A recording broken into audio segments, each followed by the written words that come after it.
친한 절친까지 사실 죽인 거잖아요. 혁명 동지. 반국가적 간첩 테러 및 선전 선동행위라는 죄목으로 사형을 선고받았어요. 이렇게 사복을 입고 사람들 속에서 똑같이 생활하고 움직이고 이런 얘기를 하는 사람들을 잡으려고. 숙청한 인원은 무려 25,000명. 그냥 제거하는 거 사실 정통성 자기보다 낫거든요.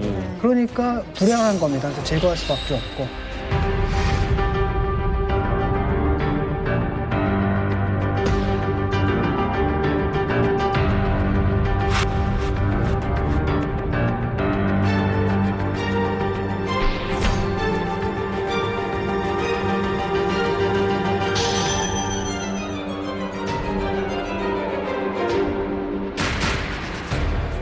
자, 김일성에게 라이벌이 있었다. 박헌영. 이 사람이구나.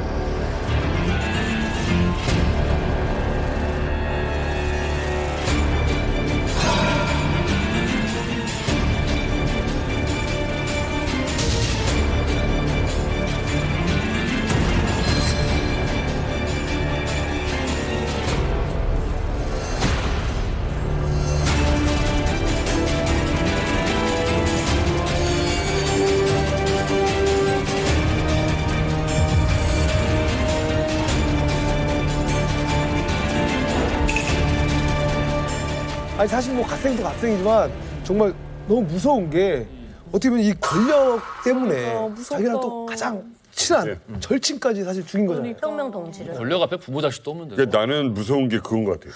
기업은 이런 경우가 가끔 있잖아요. 왕자회장 그럼. 이런 거 나고 하면 그럼요. 그냥 뭐 이겨내고 자기가 독차지하는 거 정도인데 이건 진짜 죽인다는 얘기 아니에요? 진짜 죽였. 죽음까지 해야 돼. 근데 왜 김일성이 박헌영의 목숨을 빼앗아 갔느냐? 박헌영이 누군가? 일제 강점기에 민족 해방 운동을 가장 치열하게 했던 운동가이자 지식인입니다.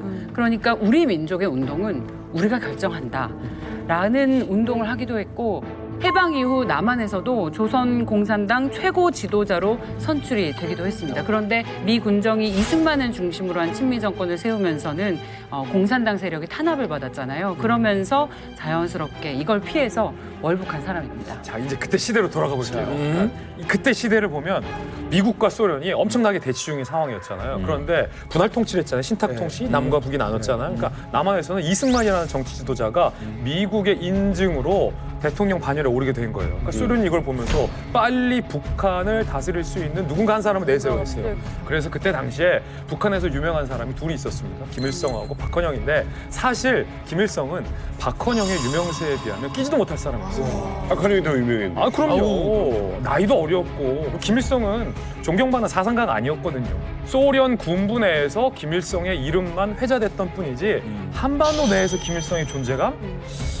글쎄요, 감히 박헌영 선생에 대비될 수 있었을까? 저는 아니라고 봐요. 네. 박헌영 선생은 조선의 레닌이라고 소개됐잖아요. 철저한 사상가였고 공산주의 사상을 한반도에서 동양에서 확립했다라고 봐도 될 법한 사람이었어요. 그래서 그때 우스갯소리로 사회주의 당시의 지식인들이 사회주의 운동의 방향이나 철학적인 궁금함이 있을 때 박헌영 동지에게 물어보시오. 그렇지.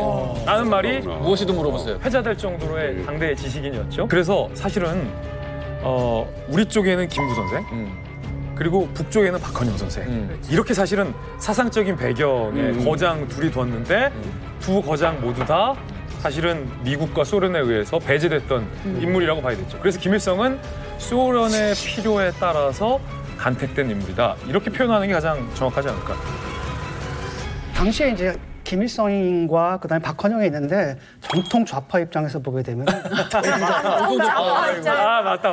형 박헌영이에요. 아, 맞아. 그래서 그저 마적대처럼 총 들고 빨치산 투쟁했다라고 하는데 원래 막시스트의 핵심 바로 그러니까 총파업 투쟁이거든요. 노동자 동맹 총파업 투쟁. 그래서 국내에서 싸워야지 왜 밖에 나갑니까? 그리고 김일성도 1940년까지 거기서 싸우다가 결국 도망가거든요, 소련으로. 근데 소련군에서 활동했던 사람이에요. 그래서 사실 정통성으로 보게 되면 이제 박헌영이었죠. 그래서 김일성과 박헌영을 두고 이제 소련에서 고민을 합니다. 그래서 둘 불러요. 그래가지고 스탈린 앞에서 이제 면접을 보는데 면접에서 결국 이제 합격증을 받은 건 김일성이 받았던 거죠. 왜냐하면 김일성은 일단은 소련 군에서 활동하고 그 말을 잘 들을 것 같고 그다음에 한일 영웅으로서 그놈의 그 보천보전 때문에 이름이 좀 나 있거든요. 그러니까 미디어 효과가 좀 있었던 거고 세 번째는 좀 약간 좀 무식해요. 학식과 이론은 없는데 이 신념 하나는 강하다는 걸 이제 높이 산 거고요. 반면에 이제 박헌영 같은 경우에는 말을 좀 안 들을 것 같고 되게 똑똑하지 않습니까? 게다가 일제시대 때 이렇게 형무소 생활을 많이 했지 않습니까? 박헌영 같은 경우는. 그러니까 이 사람들은 의심하에요, 하여튼. 그러니까 우리는 이제 일본하고 조선은 완전히 다르다고 보는데 이 사람들은 비슷해 보이는 거야. 그러니까 형무소 생활을 했다 그러면 혹시 변절할 수도 있겠다 싶었던 거예요. 박헌영은 진짜 오래 살았거든. 결국은 박헌영을 내치고 김일성을 적자로 삼은 거죠. 김일성은 일단 소련 말을 되게 잘해요. 그래, 이게 제일 중요해. 소련 말을 너무 잘해요. 왜냐면 소련에서 유학했거든. 그리고 말을 잘 들어요. 딸랑딸랑을 엄청 어려워. 잘해요. 사진 좀 보세요. 형 이것 좀 먹어봐. 맞아. 진짜 맛있다 이거. 이거 완전 멋있어 이거. 근데 이거 짱이다. 정말. 친해 보인다. 진짜 친해 보인다. 여기서 김일성이 신으로 가는 길 첫 번째 단계가 시작됩니다.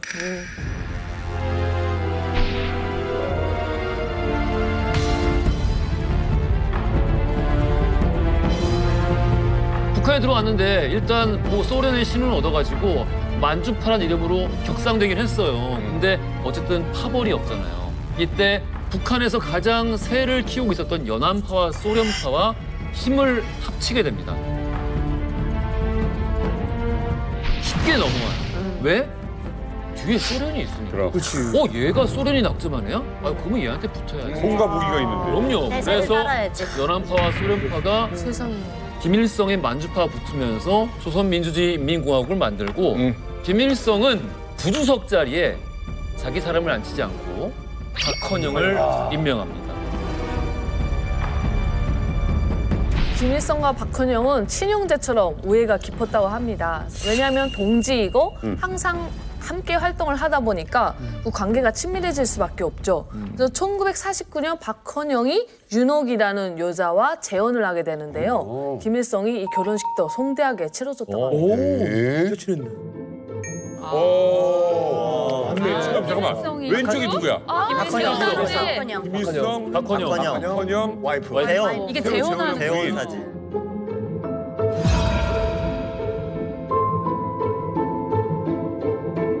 아까도 말씀드린 것 같이 이제 약간 그 긴장 속의 평화 시간이 좀 흘러요. 그렇지만 그 까보면은 둘이 동상이몽을 하고 있었어. 일단 김일성 같은 경우에는 이른바 뭐 소련파지만 아무 무슨 뭐 지지 세력이 없어요. 그러니까 소련이 낙점했다 이것뿐이지 아무런 무슨 커리어 이력서가 백지라니까요. 우리가 배운 건 뭐야? 네? 아 그런 반면에 박헌영 같은 경우에는 자기 이제 근거지가 남쪽이지 않습니까? 남로당 출신이다 보니까. 그러니까 뭔가 지금 일어나야 되는데 뭔가 공통 분모가 없는 거예요. 그러니까 이 김일성 같은 경우에도 이 모든 걸 다 반전시키기 위해서는 전쟁이 필요하고 그다음에 이 박헌영 같은 경우에도 남쪽에 자기 세력을 끌어들이기 위해서는 전쟁이 필요한데 전쟁이 쉽게 일어나는 것이 아니거든요. 그때 일이 터져요. 1949년 10월 1일 바로 옆에 모택동이 전 중국 대륙을 다 적화를 합니다. 그거 보고 우리도 할 수 있겠다. 공통 분모가 딱 마주치면서 우리도 전쟁 일으키자. 두 사람의 마음이 딱 맞아요. 그렇죠. 전쟁이 시작됩니다.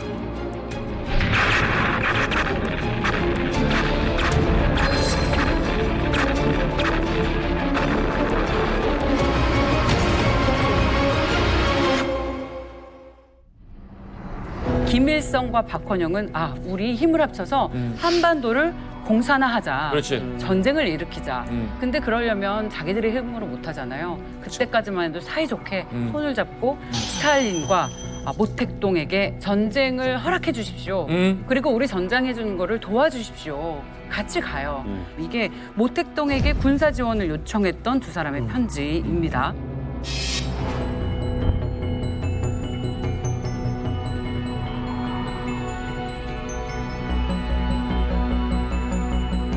박헌영은 이런 제안을 합니다. 우리 전쟁에서 이길 수 있어. 남한에 남노당이 있는데 여기는 20만 명의 당원들이 있기 때문에 전쟁이 시작되면 인민군의 진격을 도울 수 있다. 아하. 그렇지. 그리고 전쟁이 일어난다. 승리할 수 있다. 그러니까 우리 전쟁을 지원해달라라고 스탈린에게 도움을 청합니다. 여기서 이렇게 호언장담을 했고 박헌영이 자신을 했던 대로 전쟁 초기에 어땠습니까? 북한이 승승장구했잖아요. 그렇죠. 끝까지 승리할 것 같았습니다. 그런데 여러분들 다 잘 알고 계시는 1950년 9월 인천 상륙작전 이후에는 전세가 완전히 역전됐습니다. 북한 패전이 짙어졌어요. 그렇게 되면서 두 사람 사이가 좋아지겠습니까? 사실은 김일성도 박헌영도 이 소련과 중국의 도움이 없이는 자기도 그 자리에 있을 수가 없어요. 그런데 만약에 전쟁에서 패하게 되면 어느 누구 하나는 책임을 져야 되는데 내 책임이 아니라 네 책임이야. 아니야, 네가 잘못했어. 서로 책임 전가. 그렇게 책임을 전가할 수밖에 없겠죠. 왜냐하면 나도 살아야 되니까. 그런데 이때 김일성도 잘못한 것은 낙동강의 군사력을 무리하게 투입을 했던 거예요. 인천 상륙작전에서 남한이 수복을 하고 위로 올라갈 때 위가 뻥 뚫려 있었던 거예요. 낙동강이 될 거였습니다. 그러니까 사실 두 명 다 패착이 있었는데 서로가 서로에게 계속해서 책임을 묻기 시작을 합니다. 자, 그렇게 해서 볼셰비키 혁명 파티가 있었던 1950년 11월의 어느 날 술이 거하게 취한 두 사람이 큰 싸움을 하게 됩니다. 여보시오, 그 박헌영이. 뭐요? 박헌영이? 그 대체 당신이 말한 그 빨치산들은 다 어디 갔어? 우리가 남침하면 다 들고 일어난다고 했는데 다 어디로 갔냔 말이야?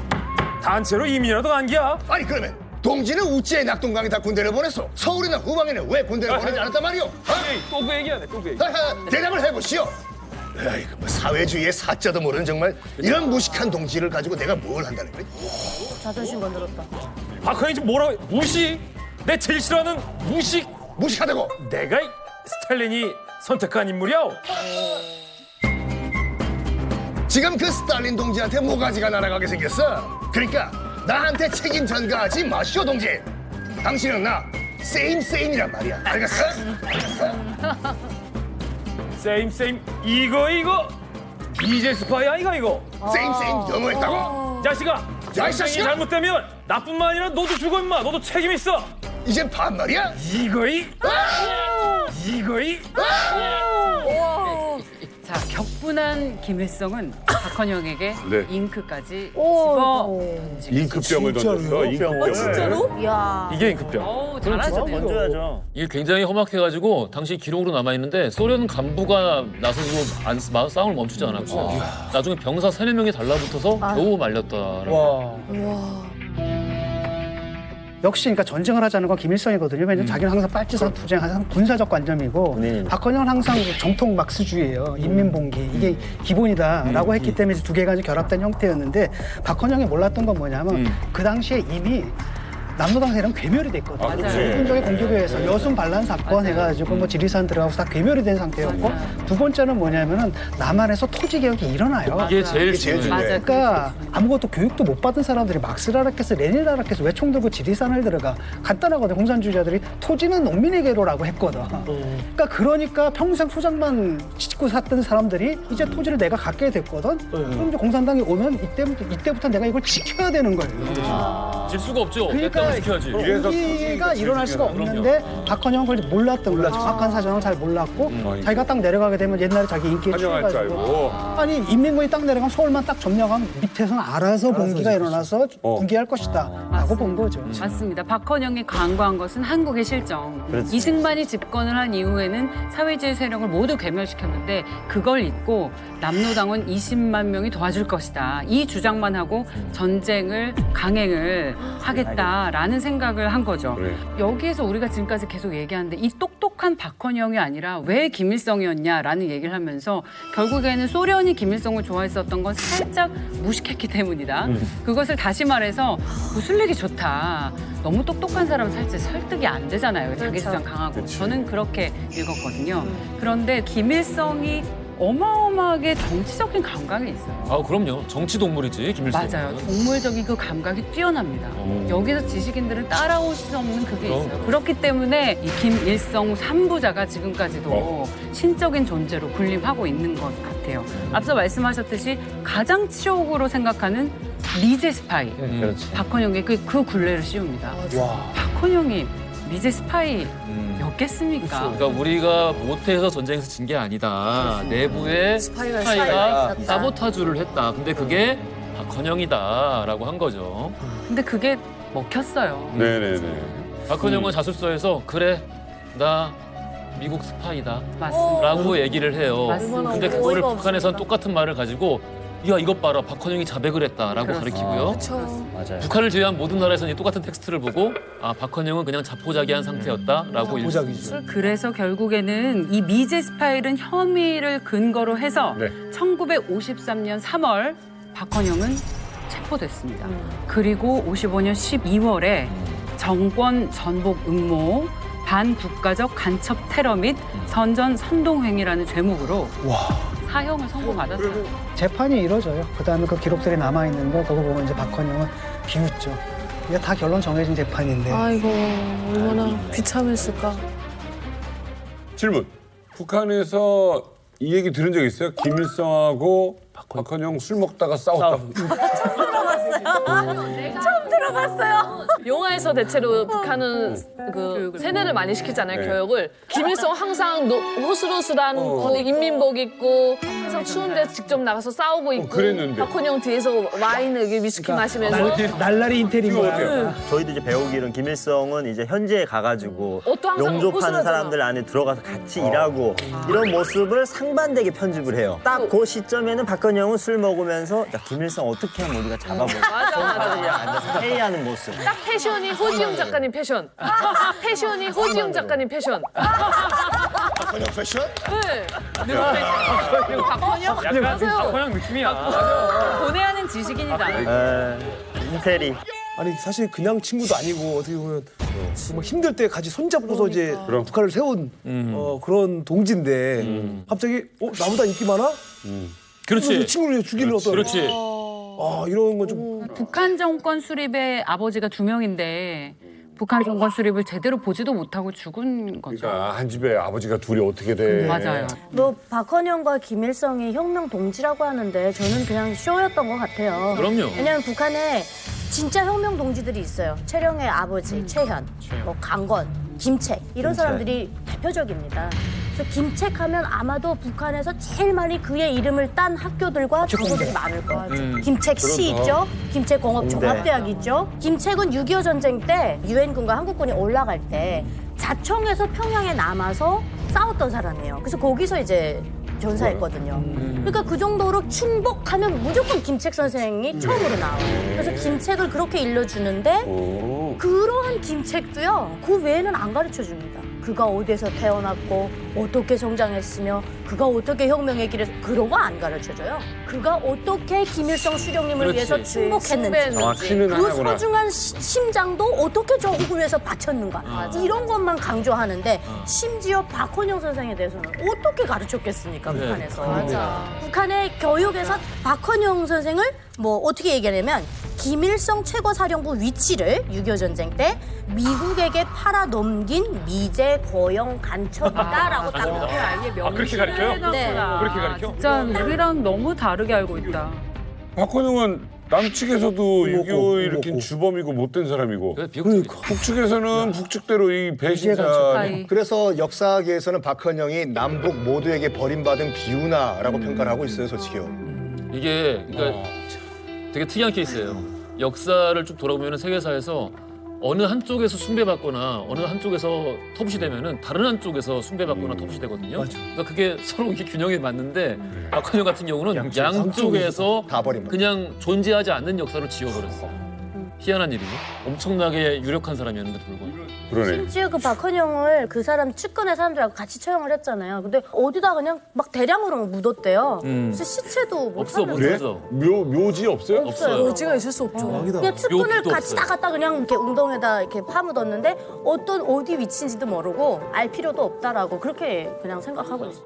아니 그러면은 이 박헌영은 어떻게 보면 엄청 좀 존경받고 좀 존경하시는 분들도 계셨을 거고. 그렇지. 그 당시에 엄청난 굉장히 좀 지식인이었죠. 좋아하시는 분도 계셨을 텐데 그러면 그 존경하던 이 세력들 이런 분들이 좀 일어나지 않았나요? 그러니까 이 박헌영을 이제 총살하면서 가장 큰 문제가 박헌영 남로당 그 당수가 올라오면서 많은 사람들이 같이 왔어요. 네. 예. 같이 온 사람들 중에 신분이 확인 안 되고 하다 보니까 이제 노동당에서 아, 이 속에 간첩들이 있다 이게 따라왔다. 아이고야 또 그거 했구나.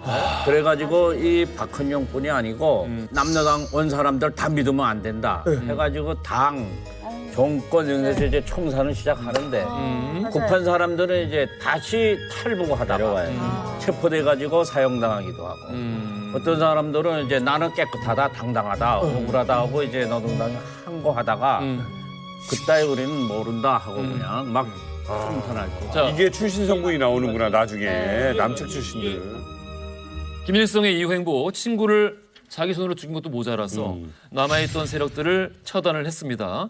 그야말로 왕조시대 3족을 멸하는 폐습을 그대로 따라한 거라고 할 수 있겠죠?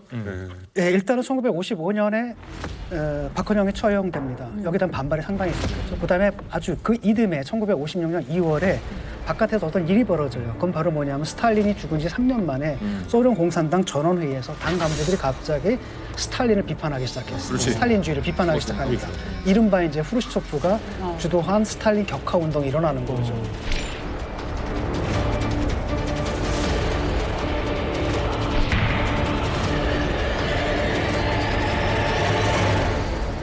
그러다 보니까 이 스탈린주의, 그러니까 김일성이 하려고 하는 게 그거 아니냐라고 하면서 이제 김일성 너의 리더십이야말로 스탈린주의다라는 비난이 당내에서도 막 일어납니다. 그러니까 김일성 반대파들이 이거 김일성 개인 우상화가 너무 심하다.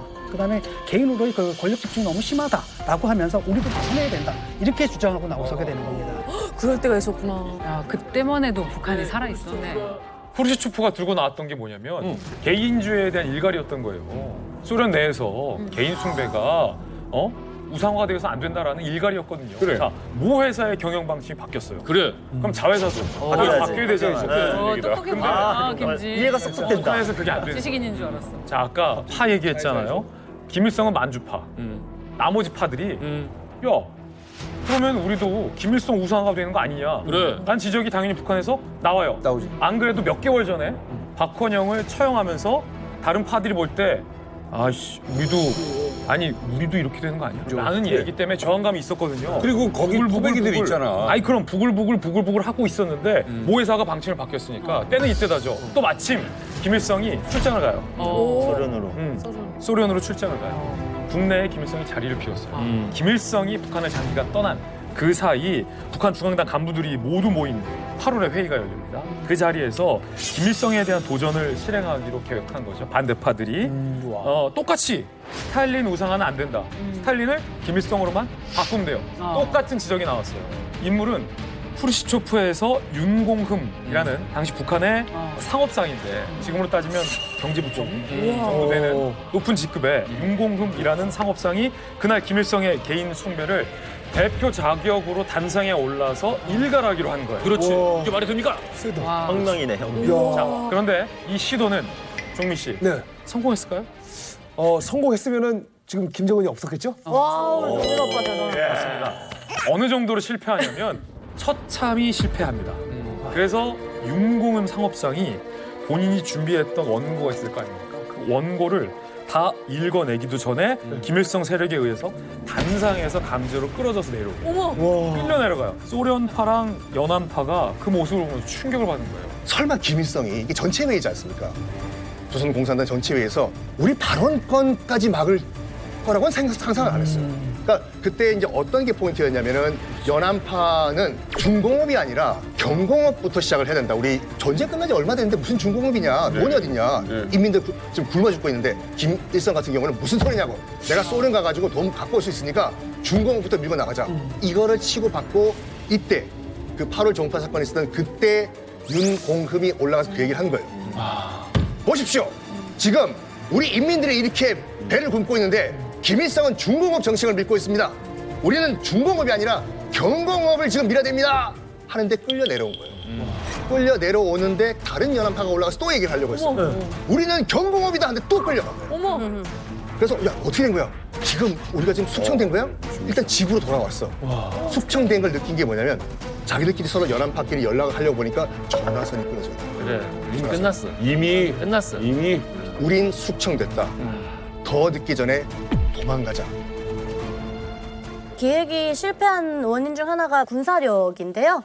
김일성은 이제 항일혁명을 하지 않았습니까? 항일운동을 같이 했던 그 수장들이 이 사람들이 정규 무력의 핵심 인물들로 다 자리를 잡고 있었어요. 그때 당시. 그렇기 때문에 그들을 본인의 부하로 다 놓고 있는 상태이기 때문에 이 계획이 뭐 성공할 수가 없었습니다. 그리고 그 부분을 우리가 잘 놓고 봤을 때 김일성에서 김정일로 후계자가 넘어갈 때도 김일성이 김정일에게 제일 먼저 넘겨준 게 바로 조선인민군 최고사령관이라는 직책을 먼저 군을 먼저 준 거죠.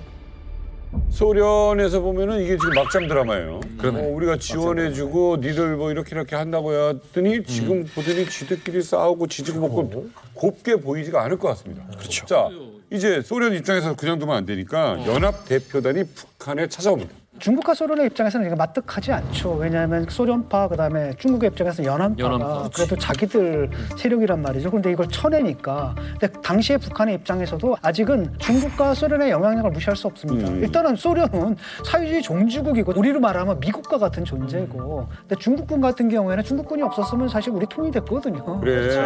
근데 그리고 사실 전쟁 끝난 다음에도 그 억제를 위해서 중국군이 상당 기간 북한에 주둔을 했었어요. 네. 그런 상태 속에서 그들의 청을 다 거절할 수는 없었던 거죠. 아 그래서 중국과 소련 연합단이 왔잖아요.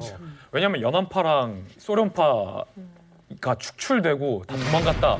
얘기는 당연히 중국과 소련 귀에 들어오죠. 모욕적이죠. 연합파는 중국에 그럼요. 뿌리를 두고 있고 소련파는 당연히 소련에 뿌리를 두고 있는데. 그래서 숙청된 사람들을 보고 중국과 소련이 김일성에게 강하게 요구는 하나예요. 선 넘었어. 숙청된 애들 다 원래 복귀시켜. 원대 복귀를 명해요. 와. 김일성 입장에서는 소련, 중국의 경고니까 안 따를 수가 없었죠. 알았다. 라고 말해놓고 복권 시점을 차일, 피일 미룹니다. 그때 김일성이 됐던 핑계가 뭐냐면 야 만주로 도망갔던 애들 안 들어와. 국경 넘어간 애들 안 들어와. 들어오면 내가 복권시켜줄 텐데 얘들 안 온대. 이런 핑계를 대요. 중국과 소련에게 명분을 댄 거죠. 그런데 실상은 뭐였냐면 자 보세요. 중국으로 도망간 사람들 입장에서 북한으로 다시 들어간다? 박헌영 봐봐. 뻔한데 그럼요. 들어가겠습니까? 안 들어가죠. 보복이 두려워서 감히 북한 땅으로 들어갈 생각을 못했던 거예요. 자 그렇게 차이필 시간을 끌다가 김일성이 발톱을 본격적으로 드러냅니다. 본격적으로 8월 전원회의에서 있었던 일을 종파 사건으로 김일성이 명명을 해요. 그러면서 반종파 투쟁을 김일성이 시작을 합니다. 반대파들 다 잡아들여. 그래서 반종파 투쟁으로 색출된 종파주의자 세력이 무려 200여 명이 체포가 됩니다. 이 김일성 반대파 세력 축출 사건을 일컬어서 우리가 8월 종파 사건이라고 부르는 거죠.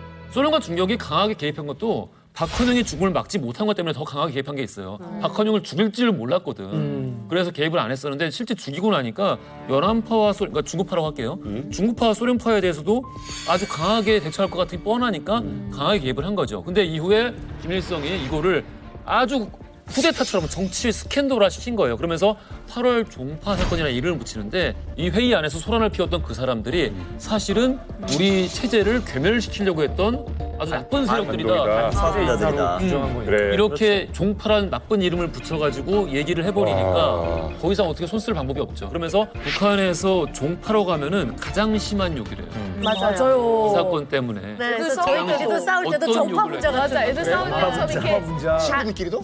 그러면 친구들끼리 간에 붙었다 용통에 붙었다 하는 애들 있잖아요. 그렇지. 약간 여기 잘 보였다. 그럼 이 종파 같은 놈 이렇게 욕하면 진짜 최고의 수치스러워. 그러니까 정파도 안 해요. 정파 분자. 그렇지. 맞아. 그래서 계급에도 북한은 계급을 쫙 나눌 때 적대 세력 계급에 정파 분자라고 딱 나와 있어요.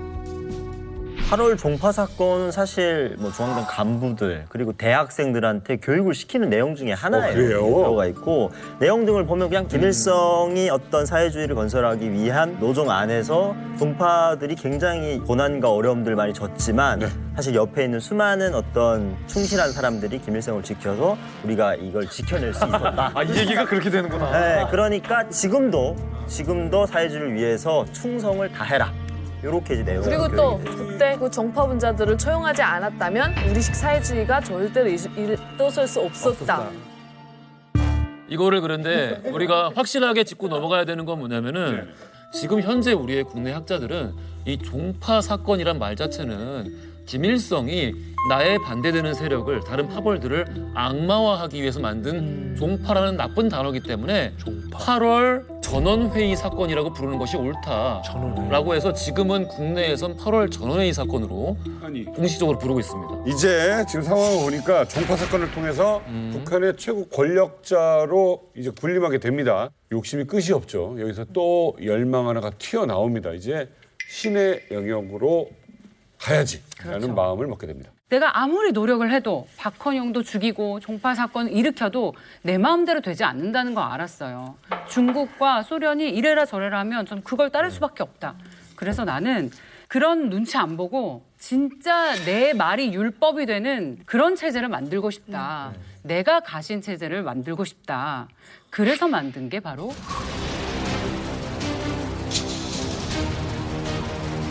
주체사상. 주체사상. 여기서 주체사상이 나오는 거예요. 그래. 너무 뜻은 좋잖아요. 인민이 먼저다. 주체가 된다. 인민이 우선이다. 인간의 그렇죠. 철학. 어디에 눈치도 보지 않고 우리의 관점으로 주체적인 태도를 지녀야 한다를 우리는 이렇게 읽겠습니다. 중국과 소련 눈치 안 보고 내 멋대로 하고 싶다. 아, 그렇게 표현해도 되는군요. 그렇게 읽고 와, 싶습니다. 상상도 못했네. 그러네. 주체 사상이 맞아요. 근데 아니라 사실은 그래. 와. 국제 사상인 거죠. 무슨 주체 사상이에요? 대학교에서 김일성의 이 이제 사회주의 건설을 할 때 대해서 이제 그 내용을 배우는 그 내용을 보면 북한의 헌법으로 딱 돼서 주체 사상을 국가의 중심 사상으로 확정한 거는 72년도에 확정을 했어요. 그리고 김정일이 딱 올라가면서 주체 사상을 그냥 한마디로 김일성주의화 한 거죠. 그래서 이제 북한은 주체 사상을 대대적으로 홍보하고 교육을 하게 됩니다. 그래서 하나의 종교, 즉 이제 김일성교가 그때 탄생을 하는 것이죠. 이게 이제 그 주체라는 게 그저 철학사상만의 문제가 아니라 그때 이제 북한 사회의 노선이 정해지는 네, 거예요. 맞습니다. 경제에서는 자립입니다. 그러니까 북한이 지금 경제 제재에도 그냥 버티잖아요. 폐쇄적인 경제고 정치에서는 이제 우리식 사회주의라고 하면서 자기 유일사상 체계를 만드는 거고 심지어는 나중에 어떻게 되냐면 공산주의자들의 헌법이라고 할 수 있는 막스 레닌주의를 폐기해요. 거의. 그래서 주체사상이 등장하는 거고 이게 더 위대한 거다라고 하는 거고 군사에서도 우리 같은 경우는 한미동맹이잖아요. 그래서 우리가 저쪽에 침입하면 미군이 자동 개입하게 되는데 북한은 사실은 그런 동맹 관계가 없고 거기서도 이제 자립으로 가는 거죠. 이런 그 북한 사회가 오래 버티면서도 또 북한 사회를 지금까지 힘들게 하고 있는 그 노선이 그 당시에 이제부터 만들어지기 시작한 거죠. 자, 이렇게 해서 김일성이 신이 되는 과정에 대해서 알아봤습니다. 대의를 위한 파벌인 것처럼 이야기하면서 협의를 논하고 친구가 되고 협동을 하다가 어느새 뒤를 치고 숙청을 하면서 자기를 제외한 모든 파벌을 없애고 급기야 파벌이란 단어 자체를 나쁜 것으로 만들어버렸습니다. 이렇게 김일성 교가 시작되었죠. 이것을 그대로 물려받은 김정일. 김정일은 단지 신의 아들이라는 타이틀만으로는 또 만족할 수가 없었습니다. 또 뭐 한 거야?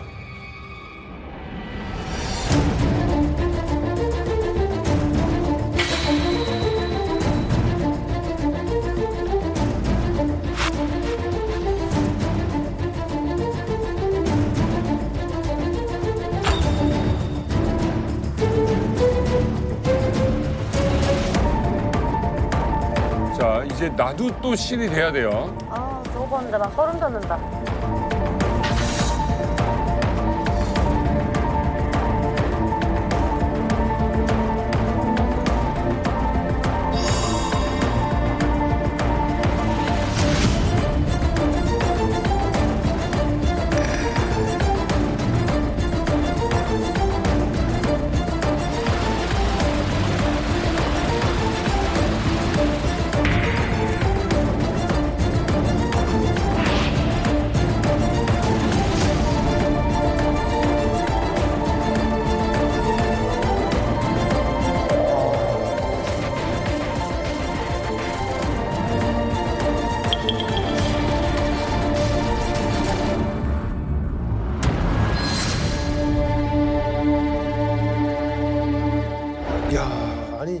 이 신의 아들이든 이 신이든 사실은 이제 뭐 더 가질 수 있는 게 없을 것 같은데 왜냐면 벌써 1인자잖아요. 원래 역사적으로 아버지가 건국자거나 왕자를 물려받은 아들에게 갖고 있는 유일한 비극은 아버지의 그늘이 너무 크다는 거예요. 맞아.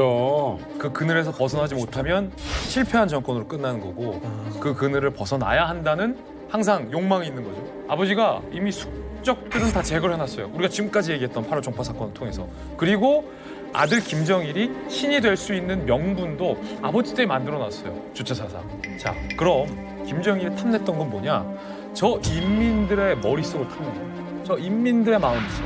저들의 사상 속에서 신으로 추앙받고 싶고자 하는 그 욕망. 그렇지.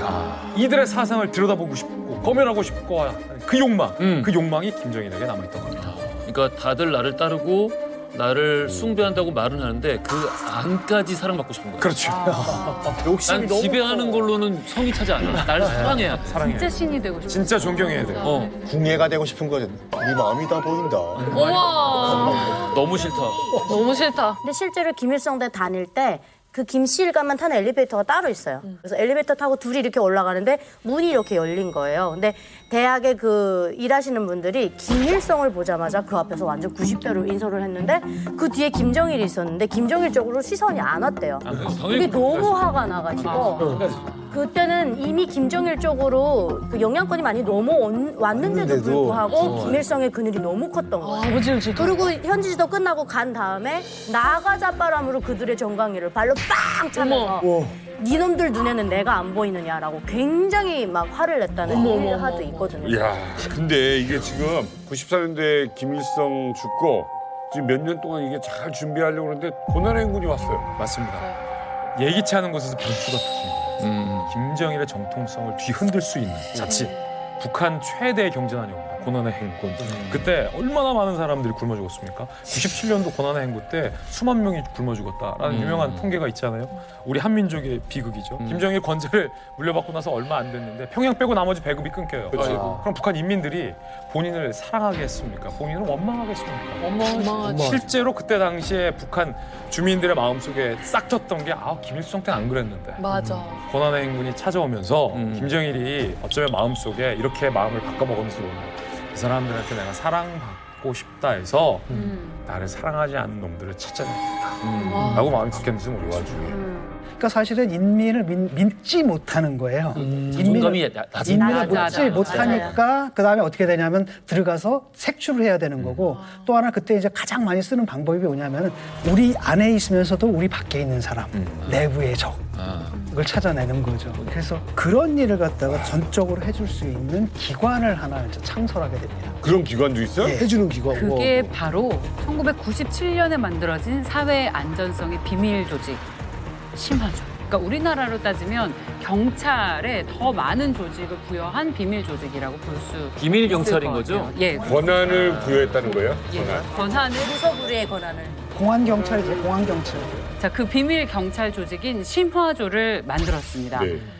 두 가지의 특징이 있어요. 하나는 김정일이 직접 만들었습니다. 그러니까 직접 지시를 받아요. 그리고 두 번째는 아주 막강한 권한을 부여했는데 그거는 사상 검열을 할 수 있는 권한. 이것은 북한에서 가장 강력한 권한 중에 하나잖아요. 무섭다. 이거를 부여했습니다.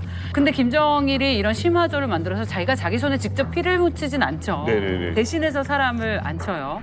최문덕이라는 사람인데 이 사람이 사회안전성 정치국장이었다고 해요. 그러니까 우리로 따지면 중정부장 정도? 네, 그런 권한을 가진 사람을 심화조의 수장으로 앉히게 됩니다. 그래서 첫 번째 미션을 이렇게 줍니다. 악질적인 반공 활동을 한 서북 청년단을 색출해서 모두 다 숙청해라.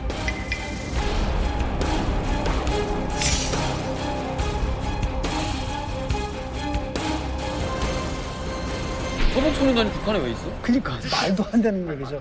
바로 그겁니다. 예리한 지적이세요. 아니, 말만 그렇게 아니 남아 있는 것도 아니고 북한에 서북초년단이 간 적이 없어요. 그리고 맞습니다. 사상 검증이 이게 무슨 뭐 빨비TI 뭐 이런 걸로 알아보는 게 아니잖아. 맞아요. MBTI처럼 이걸 뭘 어떻게 하게 되는 거야? 그치. 수정을 하기 위한 핑계일 뿐이죠, 핑계.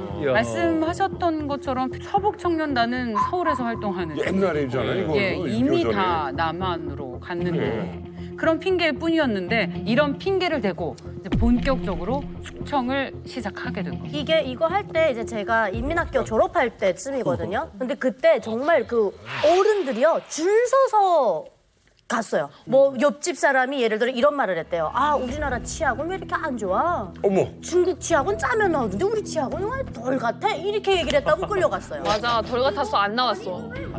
그리고 아니 이거 왜 우리 공화국에서 만든 신발은 이거 신고 나가니까 하루 만에 끊어져 이랬다고 또 데려갔어요. 그래서 그때 만약에 사상 검증에서 통과 못하면 무조건 정치범에다 넣었어요. 그런 사람들이 군복을 입지 않고 이렇게 사복을 입고 사람들 속에서 똑같이 생활하고 움직이고 심지어 교통수단에도 그냥 하루 종일 거기 있는 거예요.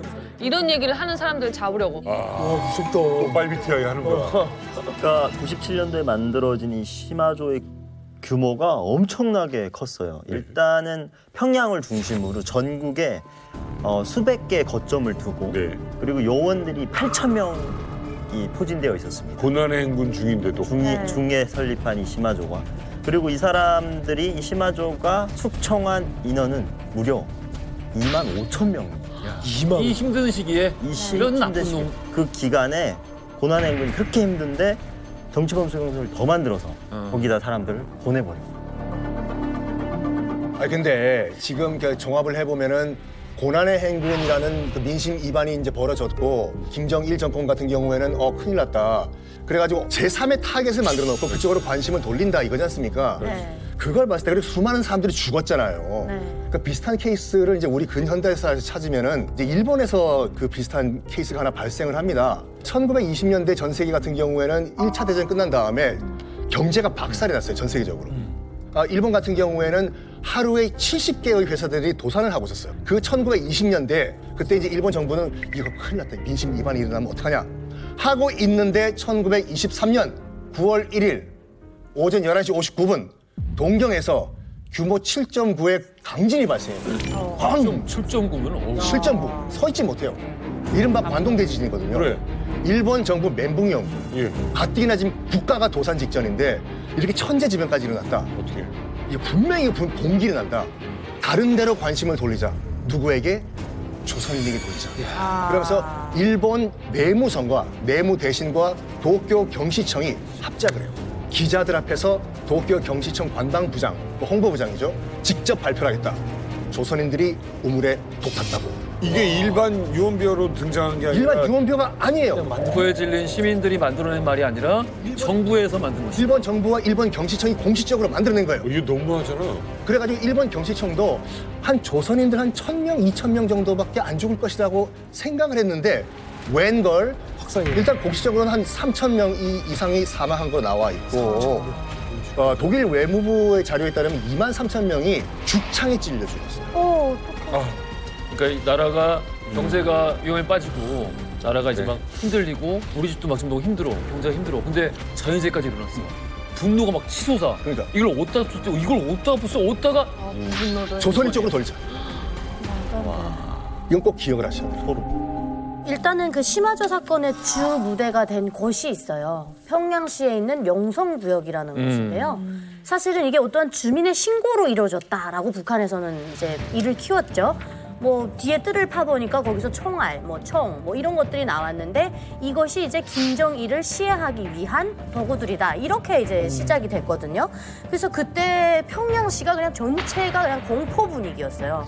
그래서 뭐 누가 숙청됐다 그러면 나의 할머니, 또 누구 어디 할아버지가 숙청됐다 그러면 나의 친구 할아버지 이럴 정도로 네. 정말 거미줄처럼 엮여가지고 다 줄을 서서 데려간 거예요. 네네. 그래서 그때 북한의 내부적으로 조사한 자료만 봐도 그 인원이 지금 25,000명으로 나와 있지만 분명히 저희는 북한에 있을 때 저희 아빠도 그랬고 이게 축소된 인원이라고 봤어요. 이거보다 더 많을 것이다. 그렇게 얘기를 했고 북한 주민들조차도 이게 이럴 일인가? 정말 이게 믿을 만한 근거가 있는 거야? 이거 정말 김정일이 뭔가 공포 정치를 펴서 우리를 좀 집단 결속을 시키기 위해서 이러는 거 아니야? 라고 네. 수군거릴 정도로 그냥 북한 전체가 다 불안과 공포 상태. 그래요. 아, 그때 평양시 분위기가 어땠냐면 나의 사촌이나 팔촌 중에 누가 그런 행위를 한 사람이 있으면 나는 그 사람의 얼굴도 모르지만 잡혀가서 죽잖아요. 그러니까 사람들이 제발 그런 사람들이 없기를 바라면서 집에서 잠도 제대로 못 자는 그런 분위기였어요. 그리고 또 평양 같은 경우에 북한의 중심이고 잘 사는 사람들이 그렇죠. 중구역에 밀집돼 있는데 거기서 중앙당 간부들이 사는 아파트에서 오늘은 이 집이 비어나가고 그렇죠. 내일은 저 집이 맞아요. 비어나가고 좋은 집들이 하루하루 비기 그럴 때예요. 시작하는 거예요. 잡혀나가니까. 이거 시마조 한창 진행될 때 북한 주민들이 그런 걱정을 했어요. 아니 이러다가 북한 인구가 엄청나게 감소할 겁니다. 그게 눈에 막 보이는 거예요. 시마조 때문에? 시마조 때문에 사람이 죽고. 왜냐면 수용소만 해도 이게 말이 수용소지 그런 울타리 친 교도소가 아니라 한 마을 도시를 만들어 버렸으니까. 이거를 이해를 돕기 위해서 종민 씨가 네. 뭘 준비하셨다고 하는데. 네, 맞습니다. 시마조의 이게 숙청된 대표적인 인물들을 한번 정리해봤습니다. 네. 자, 여기 보이시면 이제 1인자 김정일, 그리고 문성술, 다음으로 가는 2인자였습니다. 그리고 최문덕, 시마조의 어떻게 보면 주도한 시마조의 책임자입니다. 그리고 이제 이 밑에는 이제 지역 책임자들, 평양시당. 네, 숙청. 그리고 또 시마조 때 또 숙청된 인물이 그 위쪽으로 또 올라가서 한 명이 또 있습니다. 또 있어요? 네, 바로 문성술이라는. 문성술? 네, 이 사람 중앙. 너무 높은데. 네, 2인자요. 2인자. 김정일의 2인자. 바로 밑인데? 네, 맞습니다. 2인자였고 아버지 김일성 때부터 핵심 권력자였어요. 그래서 저 문성술 앞에서 김정일이 자기 비판 생활총화를 할 정도로, 어머. 네, 그 정도로 이제 그 권력이 있던 사람이었는데 그 시마조 사건이 터지면서 문성술과 그리고 그 일가족들을 전부 다 체포를 해가지고 또 그리고 주변 인물들까지도 남조선과 내통한 간첩으로 몰아서 닥치는 대로 숙청을 했고요. 하지만 이제 문성술은 자신이 결백하다는 뜻을 굽히지 않았습니다. 그런데 시마조는 이제 그런 문성술에게 아주 엽기적인 고문을 가했는데요. 설사약을 먹이고 3일 동안 물을 안 줬어요. 그렇게 해서 이제 탈수해서 이제 죽게끔 그렇게 해서 사망을 하죠. 죽었다고요? 네. 2인자를? 시마조의 거문이 얼마나 심했던지 체포된 이들의 40%가 취저 중에 자살을 했다고 아이고. 합니다. 그래서 시마조에 체포된 사람이 또 워낙 많다 보니 네. 공개 처형이 어려운 거예요. 그렇지. 그래서 총살대를 감옥으로 보내서 감옥 안에서 사람들을 처형을 하기도 이야, 했습니다. 미쳤나 봐. 그리고 또 반혁명 분자는 삼적을 멸해야 된다는 걸로 해서 나의 사촌이 누군지도 모른 채 그들의 핏줄이라는 이유로 해서 지방으로 추방을 당했어야 됐고 네. 또 처형을 당하기도 했어요. 그래서 그때 일명 말하는 여덕 수용소가 확장이 되었고요. 세상에. 종치범 수용소가 많이 생겨나게 됐습니다. 저 김정일 저 양반을 볼 때마다 오버랩이 되는 사람이 있어요. 역사는 발전하지 않아요. 역사는 항상 반복이 되거든요. 역사의 100% 도플갱어 한 명 있어요. 저 김정일 저 양반을 볼 때마다 오버랩이 되는 사람이 있어요. 역사는 발전하지 않아요. 역사는 항상 반복이 되거든요. 역사의 100% 도플갱어 한 명 있어요. 누구요? 연산군. 연상군. 둘 다 노는 거 좋아했죠. 술 좋아하죠. 여자 좋아하죠. 여자 파티 좋아하죠. 그리고 무엇보다도 김일성에서 이제 김정일로 권력이 넘어오면서 아버지 때 사람을 굉장히 싫어했어요. 세술은 세부대. 뭔가 다 죽이기 위해서는 명분이 필요하잖아요. 그 명분을 찾다 보니까 너 종파 군자지, 너 서북청년단이지, 너 뭐 시마조에 관련돼 있지. 이런 식으로 다 숙청을 했는데 당장 원자를 데려오너라. 이거 너 죽을 때문에 그거.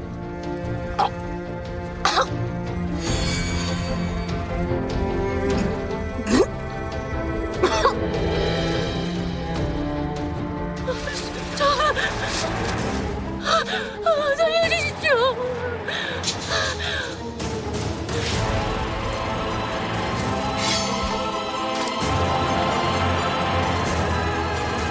연산군 같은 경우에도 우리가 드라마나 영화를 통해 가지고 참 잘못 알려져 있는 게 있어요. 그 드라마를 보면 이제 임사홍이 피 묻은 적삼이라고 해서 이게 어머니가 흘리신 피입니다. 뭐야 이게 어머니라고? 으악! 하면서 TV 드라마에는 그때 천둥 한번 빵 치고 내가 가만 안 놔두겠어 라고 하잖아요. 네. 다 거짓말이에요. 드라마 작가님들 그렇게 하시면 안 돼요. 어떻게 해야 돼요? 연산군은 원래 세자 때부터 자기 엄마가 그렇게 억울하게 죽은 거 다 알고 있었어요. 다 알고 있어요. 연산군은 멍청한 왕 아니에요. 천천히 장기적으로 아버지 때 사람들 다 날려버리고 자기 사람 심고 그리고 또 자기에게 약간 뭐라고 전하 통촉해 주십시오 쓴소리하는 이른바 이 대간들 살인들 한 큐에 날려버릴 무슨 뭐 명분이 없을까 하다가 어머니 그 패비윤 씨 사건을 끄집어낸 거예요. 선동도 치고. 정치적으로 절대로 그때 한 번 알고 눈 돌아가가 다 죽인 거 아니라니까요. 네. 그래서 이런 식으로 정치적으로 자기 입지를 강화한 왕이에요. 이 얘기를 말씀들을 쭉 듣다 보니까 이거 너무 좀 과유불급이라고 해야 되나? 너무 많이 갔다라는 생각이 들게 되거든요. 그렇지. 너무 많이 갔어요. 애시당초 위에 한 명만 했으면 됐잖아. 그렇습니다. 일장일단이 있어요. 이 시점 되면 김정일이 머리가 나쁜 사람이 아니거든요. 일장일단을 피부로 느꼈을 거예요.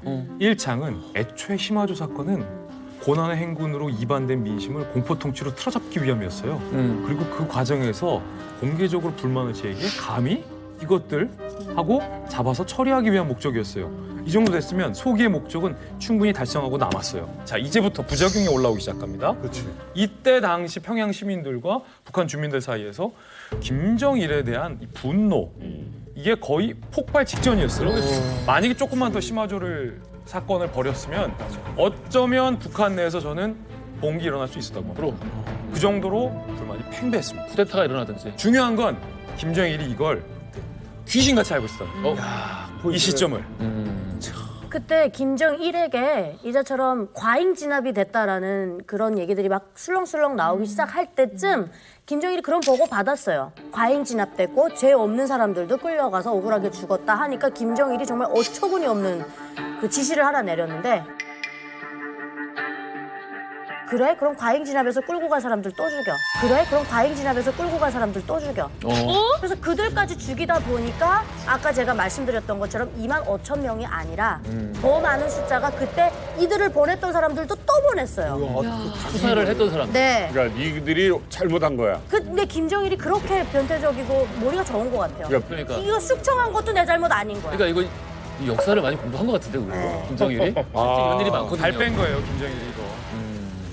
그래서 이제 눈치를 챙긴 김정일 전문 용어로 시마조와 이른바 선긋기를 제대로 하죠. 야, 예, 기가 제대로 시켜놓고. 선긋기. 빠져나가. 임자가 알아서 해. 그 선긋기를 어떻게 했을 것 같아요?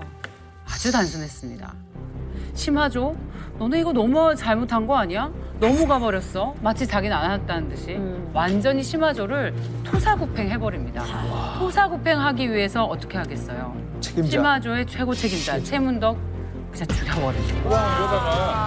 죽여버리죠. 이러다가 다 갔네. 김승우가 혼자 남는 거 아니야? 자, 여기서 더 나아가서 김정일은 갑자기 이런 발표를 합니다. 인민을 엄청 생각하는 척하면서 심화조가 소속된 사회 안전성을 통째로 없애고 싶다. 여기서 많이 들을 수법이죠. 북한은 항상 이런 식으로 모면을 왔습니다. 근데 이걸 구도를 보게 되면 사실 굉장히 중세 말 근세 초에 마녀사냥 있잖아요. 그때 소빙하기라 그래서 기근이 들었거든요. 날씨가 너무 안 좋아, 추워. 농작물 흉작이 일어날 때 사람들은 원인을 모르잖아. 그때 문제는 해결해야 되잖아. 그래서 원인을 알아 해결하는데 원인을 모를 때부터 그냥 범인을 잡는 거야. 그래서 쟤들이 일부러 그런 거야. 그래서 쟤들을 제거해야 돼. 이런 방식인데 이걸 갖다 이제 국가 차원에서 활용해 온 게 북한이죠. 자, 그러면 지금까지 이제 막 심화조까지 만들어서 막 그러다가 갑자기 심화조 이거 내 책임 아니야 뭐해 그러면 이제부터 애민 정신 또 보여줄 때가 됐거든요. 원상복귀 시켜야죠. 내 잘못이 아니야. 다 죽여놓고. 심화조 애들이 오버해가지고 과잉 충성으로 저런 것이야. 아이고 미안하다. 내가 대신 사과할게. 지금 정치범 수용소에 있는 그 심화조 피해자들 내가 원상복귀 시켜주겠다. 수용소에서 나와가지고 원래 집으로 돌아가게 하라라는 정치 쇼를 벌입니다. 네, 또 실제로 심화조 사건이 끝났을 때 평양시에서 이들의 그 마음을 달래주기 위해서 위로연을 열었어요. 그리고 뭐 푸짐한 식사들 뭐 이런 것들 해가지고 이제 뭐 피해자들을 위로한다는 자리의 명목으로 이렇게 좀 만들어졌는데 사실은 이제 피해자들의 억울함을 김정일 장군님의 인독 정치로 어루만져 준다. 뭐 이런 명목이었어요. 근데 당시 피해자들은 밥을 먹으면서도 김정일 장군님의 뭐 인덕 정책 보답해야겠다 이런 말을 좀 해야 되는데 형식적으로라도 그 말이 안 나오죠. 가족을 다 잃었는데. 그러니까 이제 먹는 자리에서 오히려 그들이 증언을 하기 시작해요. 안전원들이 우리를 이런 만행으로 막 억압하고 우리를 막 어떻게 제압을 했다 하면서 그 규탄하기 시작해요. 그래서 그 위려연이 성공리에 끝나지 못하고 중간에 이게 중단이 됩니다. 중단이 되고 이 피해자들의 불만 때문인지는 모르겠지만 18호와 17호 이 이제 정치번호 수용소인데요. 이 수용소에 거의 모든 안전원들이 이제 체포되거나 해임이 되면서 또 이쪽으로 막 보내지고 또 굉장히 뭔가 좀 아비규환의 그런 것들이 좀 정리가 잘 안 된 상태로 계속 유지가 됐던 거죠. 그러니까 김정일은 심화저 사건을 자기가 전혀 모르는 일인 마냥 얘기를 하지만 북한 주민들이 바보가 아닌 이상 모를 수가 없잖아요. 그리고 나의 가족들과 친척들이 끌려가는 걸 본 사람들 입장에서는 원한이 있거든요.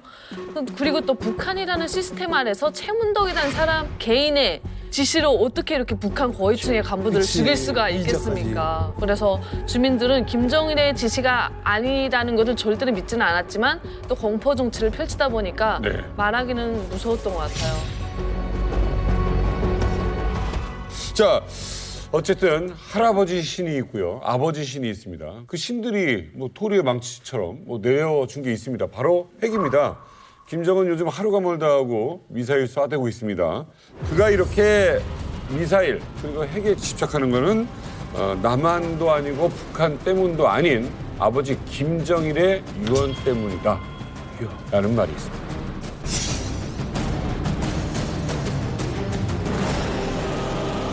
북한에서 원래 이제 유은 통치라는 말을 쓰긴 하는데 이거는 이제 정통성을 내세우기 위해서 북한 스스로가 쓰는 말이고 지금 우리가 갓생 순간을 얘기하고 있잖아요. 그럼 김정은에게도 갓생이 되고 싶은 순간이 있을 거잖아요. 보세요.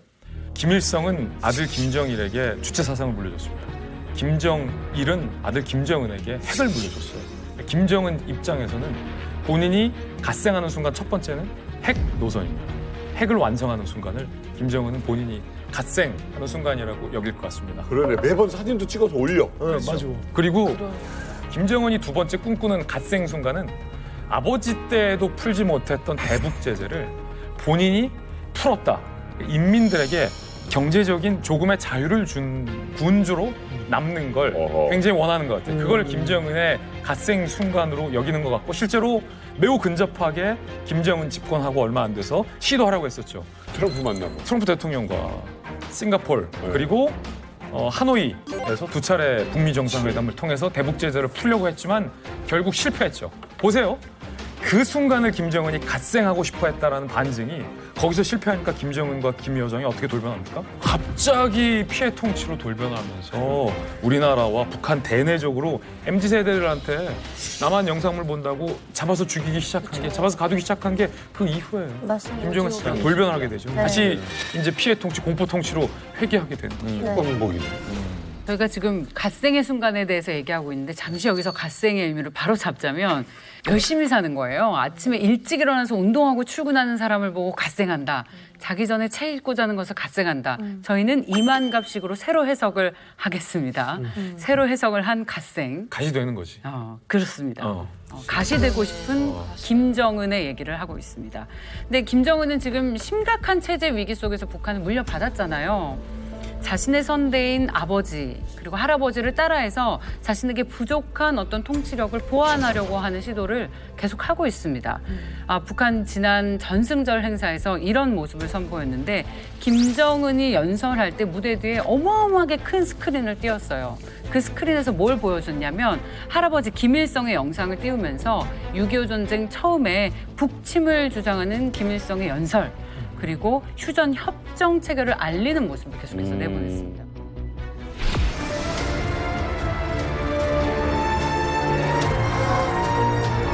영원한 공화국 정비자는 적군의 침략을 항대하여 가혹한 건설을 전개하면서 20만 괴로운 분자의 진방을 타결시켰습니다. 자국민주주의 인민공화국 정부는 노동군 정책을 타고하고 우리 인민군대의 결정전 반공격전으로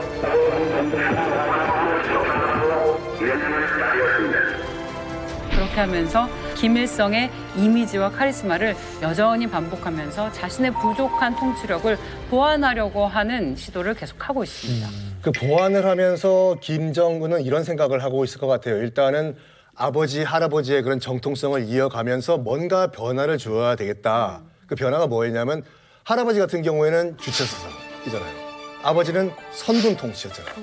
근데 아버지는 군사로 이 나라를 통치했다면 이제부터 나는 인민을 사랑하는 사랑의 통치를 하겠다라고 하면서 김정은 같은 경우에는 무엇을 지금 그 공식화했냐면 인민대중 제일주의를 통치의 기본으로 삼았거든요. 그래서 각종 애민 영화들 가서 막 포옹하고 같이 울고 이 땅의 천만 자식을 정의 품어안아 운명과 미래를 끝까지 지켜주시고 자신의 피땀으로 엮은 행복의 금방석에 인민을 선참으로 앉혀주시는 자애로운 어버이의 모습이었습니다.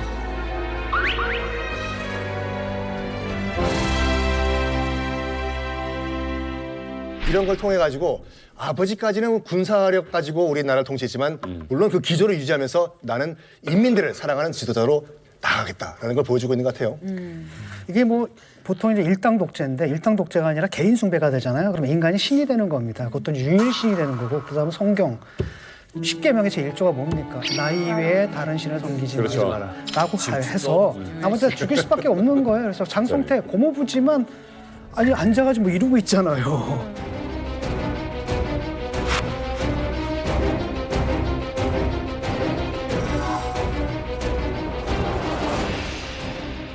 그냥 제거하는 거.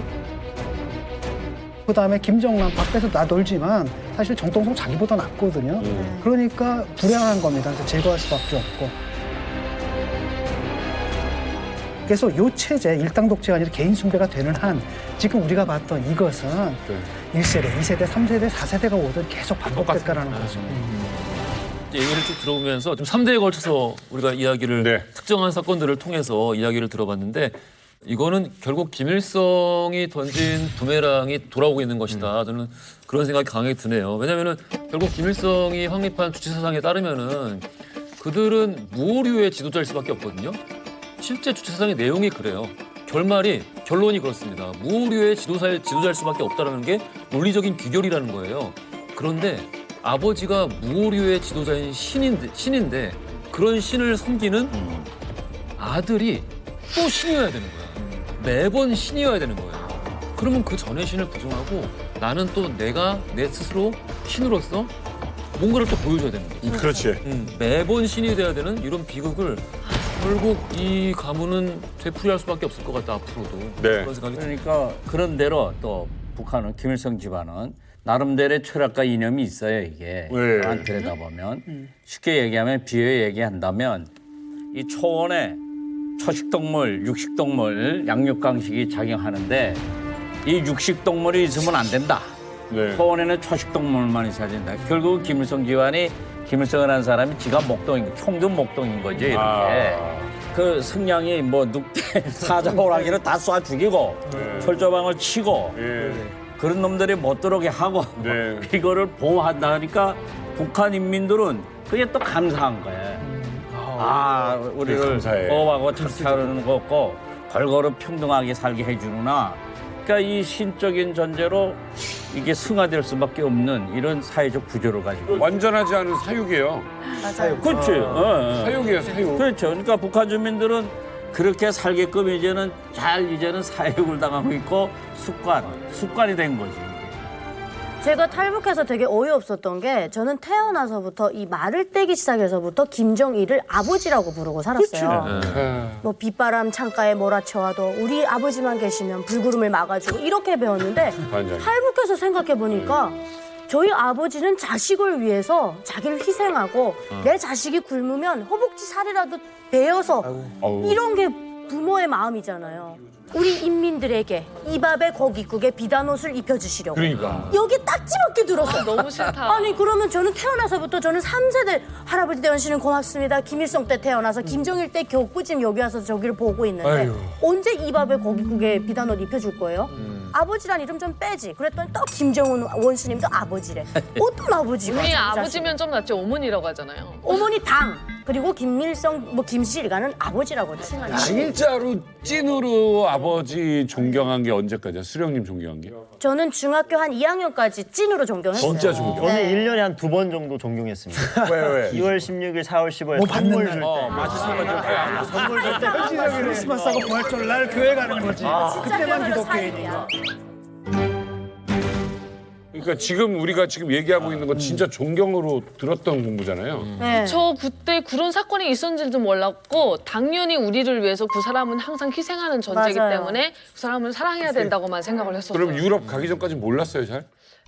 약간 긴가민가는 했지만 그래도 긴가민가. 태어났을 때부터 들었던 게 정경심이었었기 때문에 맞아요. 그게 당연하다고 믿고 살았었어요. 심지어 그 선물도 제가 어렸을 때 받았던 선물하고 나중에 받았던 선물은 차이가 정말 많이 났거든요. 퀄리티가 많이 떨어졌죠. 퀄리티가 정말 엄청 떨어졌는데 떨어져요, 그 선물에. 그 선물을 받아갖고 아버지 장군님을 걱정했어요, 진짜로. 야, 우리 장군님 얼마나 희생한다고. 힘드셨으면 우리 아이들에게 나라의 왕이라고 하는 우리 기가 어린이들에게 막힙니다. 이게 예. 줄었나. 근데 이게 우리가 너무 재밌는 게 너무 비관적인 비극적인 얘기만 했잖아요. 네. 갓생. 왠지 이렇게 하면 김정은 아들도 언젠가 또 갓생하려고 할 것 같아. 아, 그래서 맞네. 김일성, 김정일 때와 또 다른 김정은 시대에 들어서는 4대 세습까지 가지 않고 신의 몰락. 하늘에 머물렀던 신이 땅 끝으로 떨어질 수 있는 몰락의 시대도 분명히 올 수 있다. 그 신화예요. 그러니까 그리스 신화처럼. 우리도 이렇게 종교 개혁이 일어나야 돼. 그렇지. 아래로부터의 네.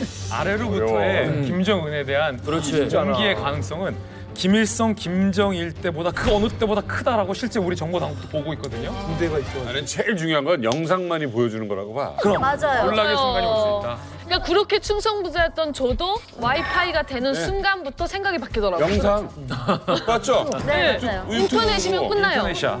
인터넷이야.